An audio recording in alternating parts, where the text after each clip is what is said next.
বাবা, আমরা আর কতদিন এভাবে কোনো রকমে পেট চালাবো?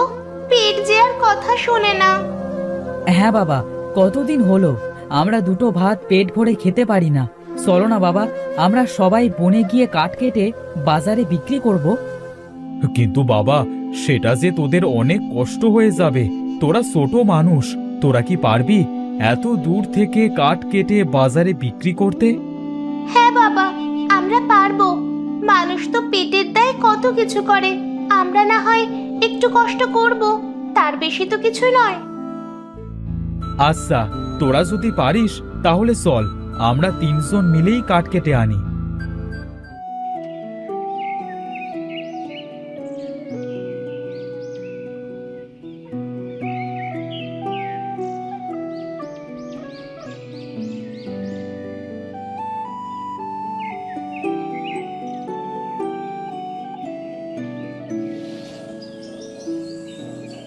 বাবা, আর যে হাঁটতে পারছি না।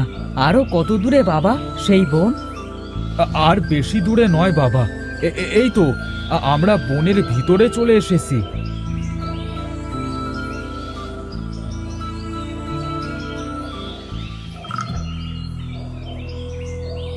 বাবা, ওই দেখো, কত সুন্দর একটা হরিণ। মনে হচ্ছে কিছু একটা খেয়েছে, এর মুখ দিয়ে তো গেজা বের হচ্ছে।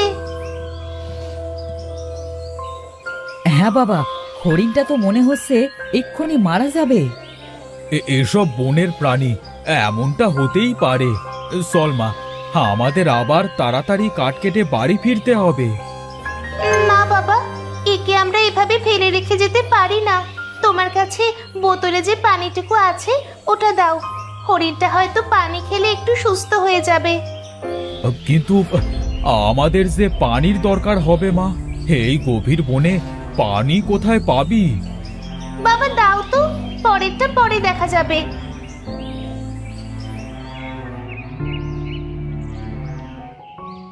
বাবা দেখেছো, হরিণটা সুস্থ হয়ে গেছে। হয়তো পানির জন্যই হরিণটার এমন হয়েছিল। হবে হয়তো। এবার তাড়াতাড়ি চল মা, দেরি হয়ে যাচ্ছে। তাড়াতাড়ি না গেলে আমরা যে কাঠ কাটতে পারবো না। হ্যাঁ বাবা, চলো। আমাকে যে এবার যেতে হবে বন্ধু। যদি বেঁচে থাকি আবার দেখা হবে তোমার সাথে।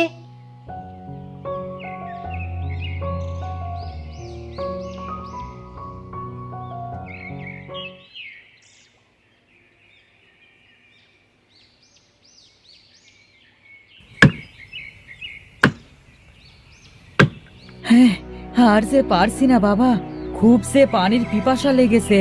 চলো না, কোনো জায়গা থেকে পানি খেয়ে আসি। আমার কথা তো তোরা শুনলি না, সব পানিটুকু নষ্ট করে ফেললি। এখন এই বনের ভিতরে কোন জায়গায় পানি পাবো? চলো না বাবা, একটু সামনে গিয়ে দেখি কোথাও পানি পাওয়া যায় নাকি। হ্যাঁ চল তাহলে, তোদের নিয়ে আর পারি না। আমার কোনো কথা শুনিস না তোরা।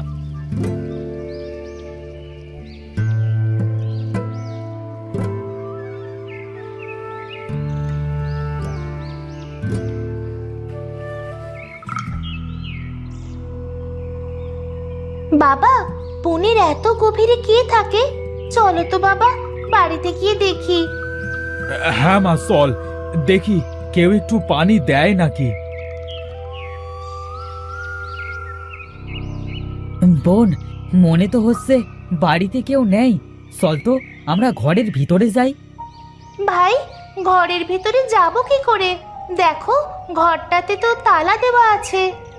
এই কেমন অদ্ভুত তালা বাবা, এমন তালা তো জীবনে দেখিনি। তাহলে কি আমরা ভেতরে ঢুকতে পারবো না? বোন, ওই দেখ, চাবিটা দরজার ওপরে। আমি তালাটি খুলছি। বাবা দেখো, এখানে তো অনেকগুলা চাবি। কোন চাবিটা এ তালার সেটা বুঝবো কি করে? দেখি তো বাবা, চাবিটা আমার কাছে দে, আমি দেখছি কোন চাবিটা এই তালার। এই দেখ, তোরা তো পেলি না, এই চাবিটাই তালার মতো চিহ্ন। এটাই মনে হয় এই তালার চাবি। হ্যাঁ বাবা, এটাই তো মনে হচ্ছে এই তালার চাবি।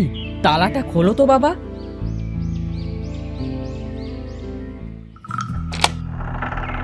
ওই তো বাবা, তালা খুলে গেল। গিয়েছে।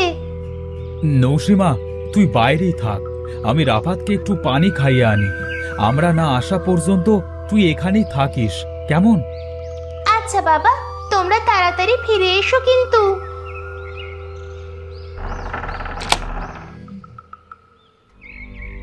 বাবা, ও বাবা, তোমরা কি আমার কথা শুনতে পাচ্ছো? ও বাবা, তোমরা কোথায় গেলে? দরজা কেন আবার তালা লেগে গেল? এটা তো সেই হরিণ। হরিণটা কেন আমার কাছে আসছে? তুমি হরিণ থেকে মানুষ কিভাবে হলে? আমার কিন্তু খুব ভয় করছে। আমাকে ভয় পেও না বন্ধু, আমি যে তোমার উপকার করতে এসেছি। তুমি আমাকে যদি পানি দিয়ে সাহায্য না করতে, আমি তো মরেই যেতাম।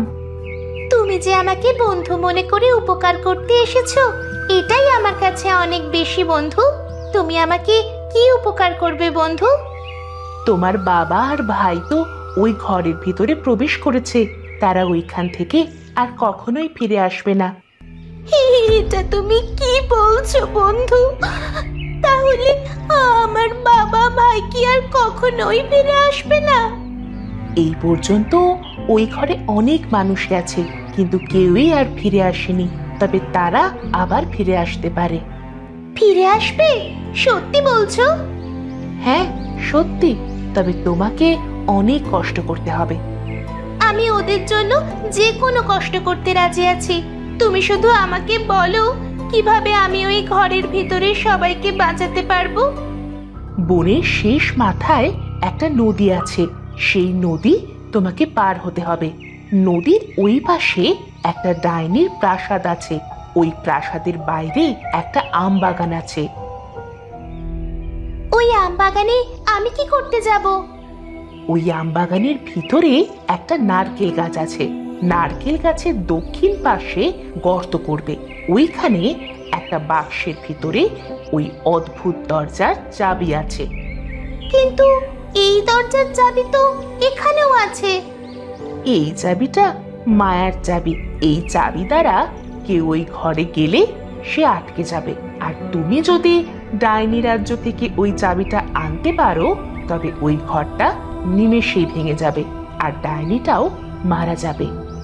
ওই ঘর ভেঙে গেলে কি ওই ঘর থেকে সবাই মুক্তি পাবে? হ্যাঁ, সবাই মুক্তি পাবে। অমাবস্যার আর 2 দিন আছে। আগামী অমাবস্যার রাতে ডাইনি সবাইকে তার প্রাসাদে নিয়ে গিয়ে তাদের তাজা রক্ত খেয়ে আরো শক্তিশালী হবে। তোমার হাতে আর মাত্র 2 দিন আছে। কিন্তু আমি ওই চাবিটা আনবো কিভাবে? তুমি যদি আজ যেতে পারো, ওই চাবিটা সহজেই আনতে পারবে। কারণ ডাইনিটা আজ ওই চাবিটা পাহারা দিবে না। আজ সেই ডাইনি তান্ত্রিকের কাছে সাধনা করতে যাবে। কিন্তু আমি কিভাবে ওই নদী পার হব? আমার যে নদীটা পার হওয়া সম্ভবই নয়। এই রাজহাঁসের ওপরে চড়ে বসো, সে তোমাকে ওইখানে নিয়ে যাবে। কিন্তু মনে রেখো, বেলা শেষ হবার আগেই তোমাকে ফিরে আসতে হবে। তা না হলে ওই ডাইনি তোমাকেও বন্দি করবে। তোমাকে অনেক ধন্যবাদ বন্ধু, আমাকে উপকার করার জন্য। আমি যাচ্ছি এবং খুব শিগগিরই ফিরে আসবো। এটা রাখো, মাটি খোঁড়ার সময় এটা কাজে লাগবে তোমার।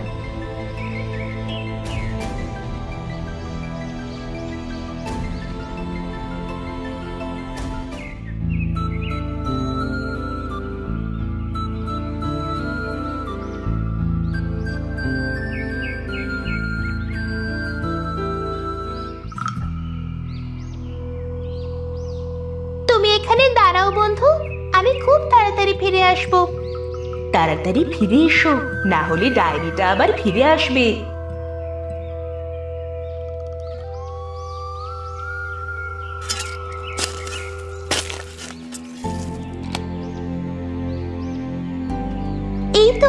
এই তো আমার বাক্সের চাবিটা পেয়ে গেছি। তাড়াতাড়ি আসো বন্ধু, ডাইনিটা এখনই চলে আসবে। এই তো আমি চলে এসেছি। চলো তাড়াতাড়ি আমরা ফিরে যাই।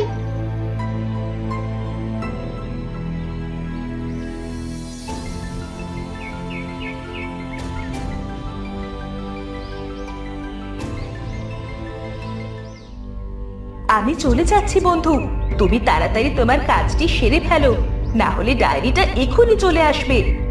হ্যাঁ বন্ধু, আমি এক্ষুনি যাচ্ছি।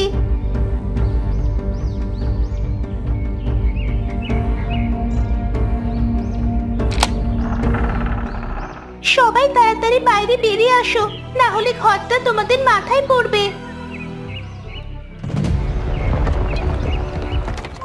বাবা, তোমরা আমাকে একা রেখে কোথায় গিয়েছিলে? মারে, তুই জানিস না, হ্যাঁ, আমাদের সবাইকে তুই কত বড় বিপদ থেকে বাঁচালি। চল বাড়ি ফিরে যাই, আর কোনোদিনও আমরা এ বনে আসবো না। হ্যাঁ বাবা, চলো আমরা সবাই বাড়ি ফিরে যাই। চল ভাই, বাড়ি যাই। হ্যাঁ, আমি তো ভয় পেয়েছিলাম বোন, না জানি আর কখনো তোর সাথে আমাদের মনে হয় দেখা হবে না। চল বোন, এখান থেকে আজ থেকে আমরা বাড়ির দিকে কাজ করে খাবো, আর কখনো এ বনে আসবো না। হ্যাঁ চল, তোমরা সবাই যে যার বাড়িতে ফিরে যাও, আর কখনো এই বনে তোমরা এসো না। তোমাকে কি বলেছে ধন্যবাদ দেব মা? সৃষ্টিকর্তা তোমার ভালো করুক। তোমরা সবাই ভালো থেকো। তুমি যদি আজ না থাকতে, তাহলে আমরা কেউ আর বাড়ি ফিরতে পারতাম না। সবই মহান সৃষ্টিকর্তার কৃপা। তোমরা সবাই চলো বাড়ির দিকে যাই।